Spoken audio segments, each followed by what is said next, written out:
강세리의 진짜 비밀 모두가 속고 있었다면 정신병원에 갇힌 강세리가 입 밖에 낸 말 한마디는 모든 이들의 심장을 서늘하게 만들었다.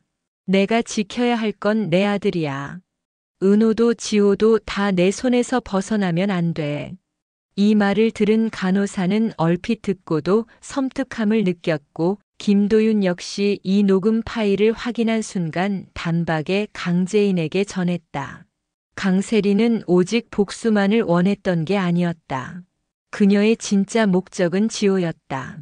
황지호를 통해 자신의 위치를 다시 회복하고 YL그룹을 완전히 장악하려는 계산이 숨어 있었던 것이다. 강재인은 세리가 은호 형이 준 장난감이라 말한 지호의 말을 떠올리며 확신에 찼다. 지호는 은호가 죽었다는 것도 모르고 있다. 이건 단순한 사고가 아니야. 강세리가 은호의 죽음을 은폐하고 지호에게 진실을 감춘 채 아이의 정체성마저 이용하고 있다는 사실에 분노한 강재인은 다시금 자신이 이 싸움에서 물러서면 안 된다는 걸 깨닫는다. 그 순간 정호성에게서 전화가 걸려온다. 재인아, 내 아버지 강규철 수첩 거기 있던 이름 중 하나 기억나니? 허진우라는 이름. 강재인은 순간 멍해졌다. 허진우, 바로 은호를 마지막까지 치료했던 담당 주치의의 이름이었다. 하지만 그가 사고 이후 갑자기 해외로 출국했다는 소식을 들은 적 있었다. 아무런 설명도 없이 가족에게 인사 한마디 없이 사라진 그 의사. 강재인은 그가 단순히 의료인의 윤리를 어긴 것인지 아니면 누군가의 사주를 받았던 것인지 파헤쳐야 한다는 의무감에 휩싸였다. 한편 황기찬은 점점 코너에 몰려가고 있었다. 패트릭이 외국 투자자들과 손을 잡고 YL의 지분을 확보하려는 움직임을 보이기 시작한 것. 당신은 몰락의 길을 자초했어. 내가 경고했잖아. 패트릭의 목소리가 담긴 서류를 읽으며 황기찬은 이를 갈았다. 그의 유일한 희망은 오직 재인의 기억이 완전히 돌아오지 않는 것뿐이었다. 하지만 그는 몰랐다. 재인은 기억을 잃은 척 하고 있는 것이었고 더 나아가 지금은 황기찬과 강세리의 죗값을 하나하나 계산하고 있다는 사실을. 그 사이 도유경은 최자영의 상태가 심상치 않다는 걸 감지한다. 자영은 종종 과거의 일과 현재를 혼동하며 은호는 어디 있니, 유경아. 내가 다시는 그 아이를 잃게 두지 않을 거야 라고 혼잣말을 하곤 했다. 도유경은 조심스럽게 강재인에게 이 사실을 전하며 혹시라도 자영이 강세리에게 또다시 위협당하는 일이 생기지 않도록 주의하자고 말한다. 강재인은 이 말을 들으며 복잡한 감정에 휩싸인다. 자영이 치매를 숨기고 있었고 그로 인해 수많은 오해와 비극이 만들어졌다는 사실.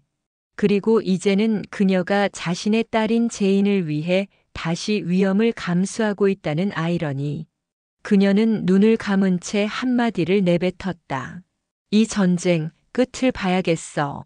한편 강세리는 병원 안에서도 멈추지 않았다.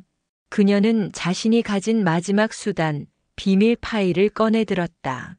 정신과 의사에게 접근해 내가 입원해 있는 이유, 그거 허위 진단이야. 그 증거를 원해? 날 퇴원시켜. 그럼 DH홀딩스 주가 조작 파일을 줄게. 라며 협박에 가까운 거래를 제안한 것이다. 정신과장은 일단 이 말을 흘려들었지만 세리의 태도가 단순한 망상이 아닌 뭔가 숨기고 있는 확신에서 비롯된 것임을 느끼고 의심하기 시작했다. 그런 가운데 황기찬은 홀로 사무실에 앉아 손을 덜덜 떨고 있었다. 패트릭의 압박, 투자 실패, 형 황기만의 사고, 그리고 강재인의 YL 복귀로 인해 그는 더 이상 그룹 내에서 권력을 유지하기 어려운 상태였다. 그는 은밀히 변호사를 불러 자신의 재산 분할과 위장 이혼 가능성을 논의한다. 이유는 단 하나, 더 이상 세리와 함께할 수 없다는 것. 하지만 그 말을 들은 변호사는 조용히 묻는다. 혹시 회장님 부인께서 과거의 유산 관련해서 조작한 서류 기억 안 나십니까? 그건 제인 씨 측에서 다시 들춰내면. 그 말에 황기찬은 숨이 턱 막힌 듯 침묵했다. 강세리가 과거 유산을 위장하며 보험금을 노렸던 사건, 그것이 드러난다면 제인이 강세리를 형사 고발하는 건 시간 문제였다. 한편 YL그룹에 새로 입사한 신입 디자이너가 자리를 잡기도 전에 갑작스럽게 사직서를 내고 사라지는 사건이 발생한다. 내부 조사 결과 이 디자이너는 강세리와 과거 유학 시절 알고 지낸 사이였으며 최근까지도 SNS로 연락을 주고받았던 정황이 밝혀진다. 강제인은 이를 파고들기 시작한다. 그녀는 세리가 여전히 외부와 연락을 주고받으며 무언가를 꾸미고 있다는 의심을 지울 수 없었다. 정호성은 그런 제인에게 또 하나의 충격적인 소식을 전한다. 제인아, 유경이가 말 못하고 있던 건데 사실 최자영 여사님이 김도희 사고 당일 YL 건물에 있었대. 이 말에 강제인은 입술을 깨문다. 치매라서 다 잊었다고 생각했는데 혹시 그날 무슨 걸 봤던 걸까? 강제인은 자영이 감추고 있는 진실에 다가가기 위해 다시 그녀를 만나기로 결심한다. 동시에 김도윤은 도희의 사고 당시 CCTV 백업을 복원하려고 은밀히 조사를 시작한다. 그는 IT팀 직원을 통해 3년 전 삭제된 자료를 복원할 수 있다는 가능성을 확인하고 내부 서버 접근 권한을 확보하기 위한 작전을 준비한다. 강제인은 곧장 최자영을 찾아간다. 그녀의 손엔 아버지 강규철의 수첩과 김도윤이 건넨 병원 CCTV 복원 요청서가 들려 있었다. 제인은 자영의 눈을 똑바로 바라보며 조용히 말한다. 엄마, 김도희가 죽던 날 YL에 있었어요? 최자영은 미동도 없이 제인을 바라보다 이내 손끝을 파르르 떤다. 그날 나는 그냥 지나가던 길이었어. 우연히 도희를 봤고 잠깐 말 좀 하자고 했던 건데. 그녀는 자리를 박차고 일어나려다 다시 주저앉는다. 제인은 자영의 숨겨진 기억의 조각을 하나하나 끄집어낸다. 자영은 치매 초기임을 감추기 위해 꾸며낸 기억 속에서 도희와의 마지막 대화를 조심스럽게 꺼낸다. 그 애가 세리 언니가 날 죽일 수도 있어요. 그러더라. 그 말을 듣고 나도 당황해서 그냥 자리를 떴어. 그리고 그 일이. 제인은 말을 잇지 못하고 눈을 감는다. 자신이 지켜야 할 가족이, 자신이 믿었던 어머니가 그날의 열쇠를 쥐고 있었음을 깨달은 순간이었다.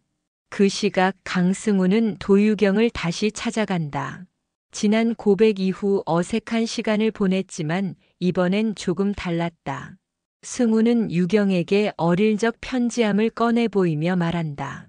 이거 중학교 때 누나한테 쓴 편지야. 한 번도 못 줬던 거. 유경은 조용히 봉투를 받아들고 그 안에 적힌 다정한 문장을 읽는다. 그때도 지금도 난 누나가 좋았어요. 유경은 잠시 침묵하다가 차분히 말한다. 승우야, 내 마음은 고마워. 하지만 우린 너무 다르잖아. 나 너랑 10살은 차이나. 너는 사랑을 찾고 있지만 난 상처를 이겨내는 중이야. 그녀의 말은 단호했지만 따뜻했고 승우는 씁쓸한 미소를 지으며 고개를 끄덕였다. 그 역시 이제야 어른이 되어가는 중이었다. 정호성은 황기만의 상태를 확인하기 위해 병원에 들른다. 노숙자가 그를 발견하고는 다짜고짜 다가와 손을 잡는다. 오성 씨, 나 아들 좀 살려줘요. 나 잘못했어요. 그동안 미란 씨한테도 못할 짓 많이 했고, 정호성 씨를 막말로 몰아세운 것도 다 내 죄예요. 정호성은 놀란 듯 잠시 말을 잇지 못하다가 조용히 대답한다. 사람은 누구나 실수해요. 하지만 중요한 건 그걸 인정하는 용기예요. 노숙자는 이 말을 듣고 그 자리에 주저앉듯 울기 시작한다. 한편 정호성은 강미란과의 관계도 조심스럽게 이어가고 있었다. 미란은 오성에게 자신의 과거를 털어놓는다. 사실 승우, 나한텐 자식 같은 존재가 아니야. 진짜 내 아들이야. 오성은 당황한 기색을 숨기지 못했지만 미란은 이내 말을 이었다. 강규철 회장이 당신 떠난 뒤 날 붙잡아 두려고 했어. 그래서 아이가 있다는 사실을 숨기고 가족이 된 거지. 오성은 그 말에 오랜 시간을 거슬러 가슴 깊은 한숨을 내쉬며 미란의 손을 꼭 잡는다. 한편 YL그룹에서는 긴장감이 감돌고 있었다. 강재인의 복직 후 존재감은 날로 커졌고 이사회의 일부는 그녀를 새로운 후계자로 점찍고 있었다. 황기찬은 이를 막기 위해 또 다른 계략을 준비한다. 그는 세리를 대신할 새로운 파트너를 찾기로 결심하고 과거 재인과 맞섰던 적이 있는 외부 투자자와 은밀히 회동을 가진다. 그 회동의 대상은 바로 한때 YL그룹을 노렸던 일본계 기업의 자회사 대표였다. 황기찬은 그에게 이렇게 말한다. 재인은 YL을 망칠 겁니다. 우리가 손을 잡으면 회사를 다시 지킬 수 있어요. 그러나 이 투자자는 의미심장한 웃음을 지으며 답한다. 당신도 믿을 수 없어요. 내가 믿는 건 진실뿐이죠. 황기찬은 그의 반응에 불쾌함을 감추지 못했지만 그의 계획은 이미 다른 방향으로 흘러가고 있었다. 강세리는 정신병원 안에서 조용히 다음 계획을 짜고 있었다. 그녀는 그동안 몰래 접촉해온 병원의 간호사에게 지시를 내린다. 오늘 밤 약 안 먹을 거야. 대신 너한테 준 USB에 담긴 파일 기찬 오빠한테 전달해줘. 그 USB에는 황기찬이 세리와 결혼하기 전 세리에게 보낸 은밀한 이메일과 불륜 사실을 암시하는 대화 내용이 담겨 있었다.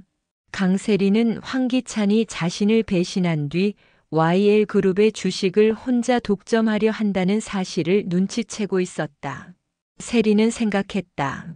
기찬 오빠 결국 날 버리겠단 거구나. 그러면서도 속에서는 다른 복수의 기운이 피어오르고 있었다.